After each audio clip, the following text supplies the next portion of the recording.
Hi guys, welcome back to my channel once again here on YouTube on what is a very fucking hot day. I'm not going to lie to you, but I still wanted to do this review that was kindly suggested to me by one of my viewers, Porter from Porter's Unboxing. So thank you for this recommendation. He said to pick an AEW pay-per-view DVD release, or Blu Ray release if you will, from 2023. So I decided to go with All In London.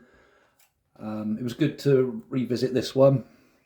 My copy's still sealed, but what I did is I used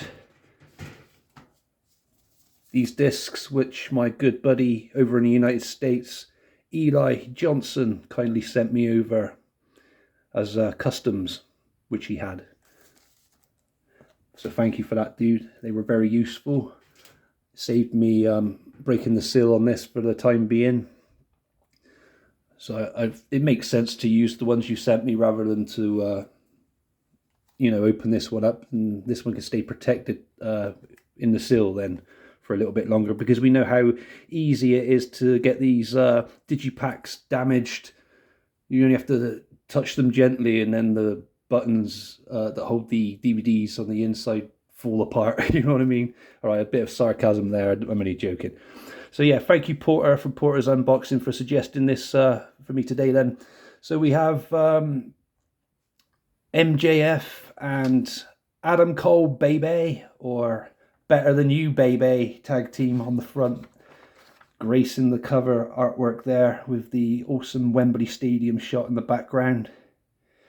We had 72,265 people in attendance on August 27th, 2023, Wembley Stadium, London, for AEW's All In pay-per-view. This had 175,000 to 200,000 buy rate, apparently. There's not an exact figure, but it's somewhere between there. That's pretty impressive, especially for 2024. But yeah, good stuff. So this is a 2-disc Blu-ray set. There's the spine.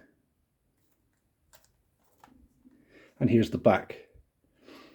So we had 0 Hour, which we saw Aussie Open defend their Ring of Honor Tag Team Championships against Adam Cole and MJF, or Better Than You Baby, as they were collectively known as back then. Great tag team. I did like that, and I was intrigued to see where the storyline was going with those two, and it was good to see them both win the ROH Tag Team Championships right before the main pay-per-view began.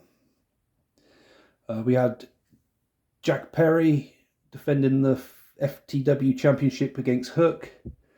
There's a lot of controversy surrounding this particular match, because after the match, which Hook had won, I do believe, Jack Perry went backstage and caused a lot of shit with CM Punk, which led to CM Punk's unfortunate departure from AEW. I don't want to go into it too much, but it was all that Crimea River bullshit about glass, a spot using real glass instead of fake glass to try and protect. CM Punk was just trying to protect the younger wrestlers, and Jack Perry was just being a jungle bitch about it. I'm not going to go into it too much more than that. You can look it up online if you want, guys. I'm not here for any negative shit today. I can't be bothered with all that. I'm here to review this. So yes, let's get past 0 Hour and get on to the main show. These matches aren't in order of how they were on the show, but I'll just work my way from the bottom upwards and talk about each match, I guess. So, first of all, we had Jay White, Juice Robinson, and Takeshita, I guess I say his name correctly, as they took on Hangman Adam Page, Kenny Omega, and Ibushi in a 6-man tag team match with, I think it was Lucha tag rules, which means you don't have to tag in. And this was quite an interesting spot fest, as you could imagine. I gotta get his name right. So yeah, Takeshita with the surprise roll up on the cleaner, Kenny Omega for the victory, and I just wasn't expecting that. I wasn't expecting Kenny to take the pin. And it was quite a shocking end to this match, but it was a good match. I did enjoy it. I give the match a 3.5 out of 5-star rating. Going back to 0 Hour, if you want me to quickly rate those, I give the Jack Perry versus Hook a 2.5 out of 5 stars, and the Aussie Open versus MJF and Adam Cole Ring of Honor World Tag Team Championship match, I give a 3 out of 5 stars. Yes, moving on, we had Will Ospreay versus Chris Jericho in what was arguably joint match of the night for me, along with another one which we'll get to shortly. So yeah, this was absolutely fucking amazing from start to finish. For some reason, there was a spot where Chris Jericho decided to gig on his chest to make it look like the chops that Will Ospreay were delivering that powerful to bust his chest open, which is kind of strange, but I guess it's kind of effective.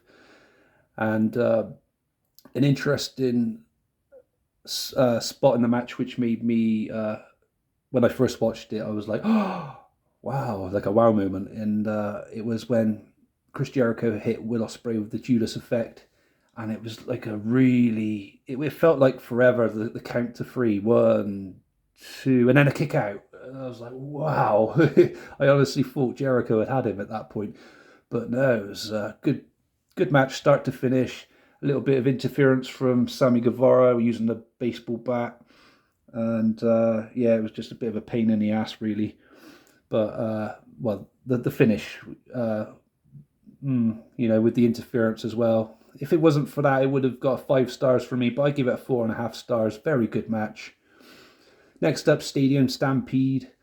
We had Orange Cassidy, Eddie Kingston, Penta, and Best Friends against the Blackpool Combat Club and Santana and Ortiz.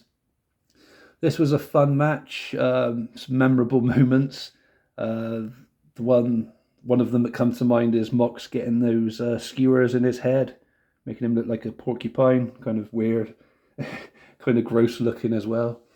Another one is where Penta and I think it might be Santana are climbing on a ladder, and the ladder kind of gives way in a kind of a worrying moment, because that could have ended disastrous, but luckily it didn't. Yeah, all in all, there were a few other good spots, but I just can't remember them off the top of my head now. But yeah, it was a very fun, action-packed Stadium Stampede matchup, which I give a 4 out of 5 star rating to. Very good entertainment. Well done to those involved with that one. Very good. The Stadium Stampedes are always fun. And this one in particular, I really did enjoy that. Next up, we have Sting and Darby Allin versus Swerve Strickland and Christian Cage in a coffin match. So we had a bit of interference in this one. I'll get that out of the way first, which didn't make any sense. So we had Luchasaurus, who originally came out during Christian Cage's entrance with Christian Cage, only to turn around and go back out backstage again, only to come out and interfere. I mean, that makes no sense. Why did he do that? Very strange.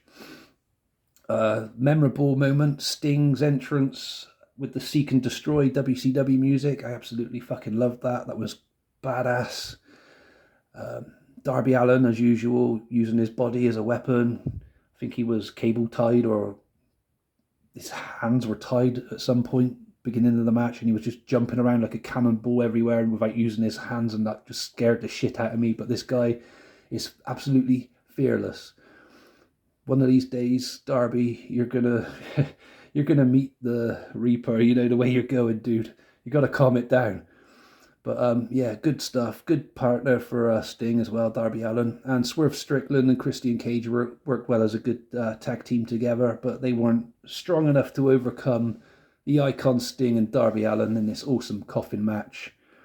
I give this one a 3 out of 5 stars. I was very entertained by it, and like I said, I really enjoyed the Sting entrance with the Seek and Destroy. I got goosebumps from that. So much nostalgia oozing from it for me as well. Good stuff. The Real World Championship match. So Real World Champion CM Punk defending his championship against Samoa Joe. This was the original opening match to this pay-per-view after 0 Hour. But as I said, I'm reading them from bottom to top order, so I don't get confused. Very enjoyable match. I did really enjoy it. CM Punk busted open and lost a bit of blood. Pepsi plunge for the win as well. Very entertaining match. These two always put on a good bout together, and yeah, it was good to see CM Punk retain. And unfortunately, this was his last proper appearance in AEW, to my knowledge. I'm pretty sure it was. Yeah, pay-per-view wise, anyway. And he went out. I'd say he went out of the company on a high note with the match. Anyway, the match was definitely almost 5-star quality, so I give it 4.5 stars. That was up there with the Will Ospreay and Chris Jericho match I mentioned earlier. So those two are definitely my matches of the pay-per-view. Good stuff, though. Very good. Shame about what I said earlier there that happened, but I'm not going to go into it anymore. Let's carry on with the pay-per-view. AEW World Trios Championship match. So we had House of Black defending their titles against the Acclaimed and Billy Gunn. This was my least favourite match of the night. Only highlight of the match was Brody King. He was an absolute workhorse throughout this. The guy's an absolute beast. Unfortunately, House of Black didn't retain. It was the Acclaimed and Billy Gunn who became Trios Tag Team Champions. Trios World Champions. Getting confusing now, guys, all these championship names. But yeah, I give that one a 2.5 out of 5-star rating. We had AEW World Tag Team Championship match, FTR versus the Young Bucks. Very enjoyable match as well. Those two teams always put on a good show. The Young Bucks over the years, I've got nothing against them. I just started to lose a bit of interest in them now. I'm not really sure why. I don't really have an opinion why, but I was rooting for FTR throughout this, and it was a good match and very entertained, as I said. As you can imagine, very fast-paced as well. Give it a 4 out of 5 stars match rating. The AEW Women's World Championship match, we had Hikaru Shida defending her championship against Toni Storm, Dr. Britt Baker, DMD, and Saraya. So this was it was okay.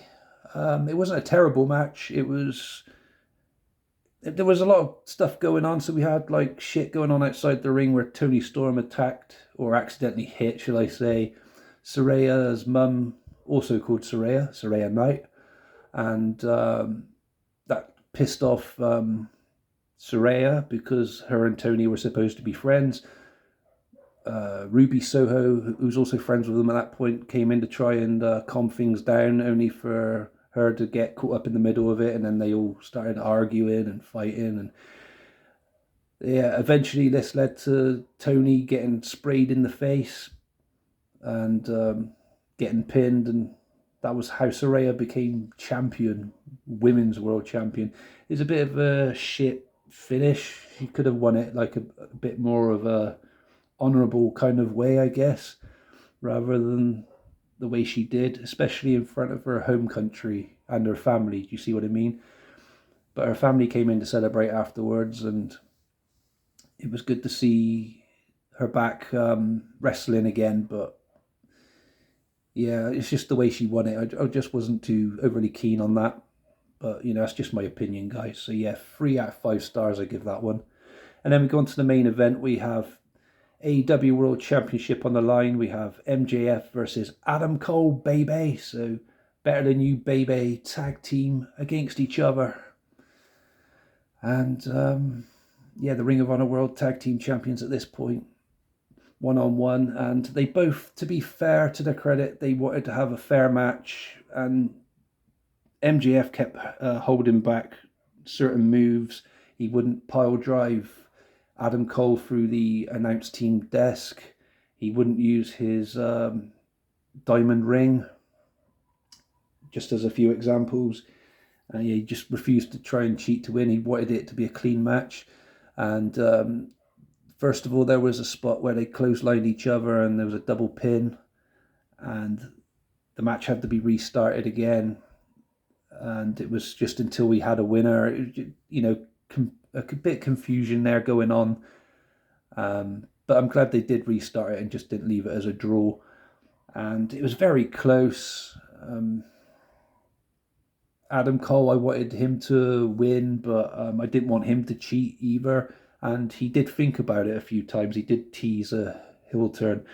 And then we had interference from, was it Kyle O'Reilly or Roderick Strong? I think it was Roderick Strong. And Mike Bennett and Matt Taven as well. I think they were fucking around outside the ring doing something as well. But yeah, it wasn't. It didn't really affect the match too much, and MJF and Adam Cole had like a fair match, I'd say, apart from the ones that tried to interfere and ruin it for them. And MJF caught Adam Cole with a small package roll up, I think it was, for the victory to retain the championship, and then afterwards, I was kind of annoyed because MJF, he tried to give Adam Cole the Ring of Honor tag team belt, his one, and he just threw it, and it kind of felt disrespectful to the Ring of Honor World Tag Team Championship. But I can understand Adam Cole's frustration because he did see the match through and try not to have any cheating going on or anything. He wanted it to be a clean match, as did MJF, but it just wasn't his night, unfortunately. And yeah, the way that this storyline was going, I was really intrigued to see how it would end up, and unfortunately it wasn't how I wanted it to, but it is what it is. But the pay-per-view itself, though, guys, I had a lot of fun with it, and it was good to go back and revisit it if we can look past all the negative shit with Jack Perry and that. And don't know what Tony Khan was thinking by airing that footage of the incident, all these months later, just dragging it all up again just to cause some shit with CM Punk. Don't understand that, I really don't. But yeah, back to this anyway, guys. Very, very good pay-per-view. All the matches were really good, apart from that House of Black match. I wasn't really overly keen on that, as I said. But yeah, all in all, pardon the pun, I give this a 9 out of 10. Very good pay-per-view, guys, honestly. Check it out by all means. So this is the Blu-ray release, as I said. And I think this is still available. Shop AEW and Wrestling Store. Grab it now while you still can. That's if it hasn't sold out already, guys. I hope you enjoyed this review, and thank you again to Porter from Porter's Unboxing for suggesting me to do a pay-per-view of AEW from 2023 as a review. And thank you guys for watching. You all stay safe, enjoy the sun while it's out there still, and take good care of yourselves. I'll catch you again soon for another video. Goodbye for now.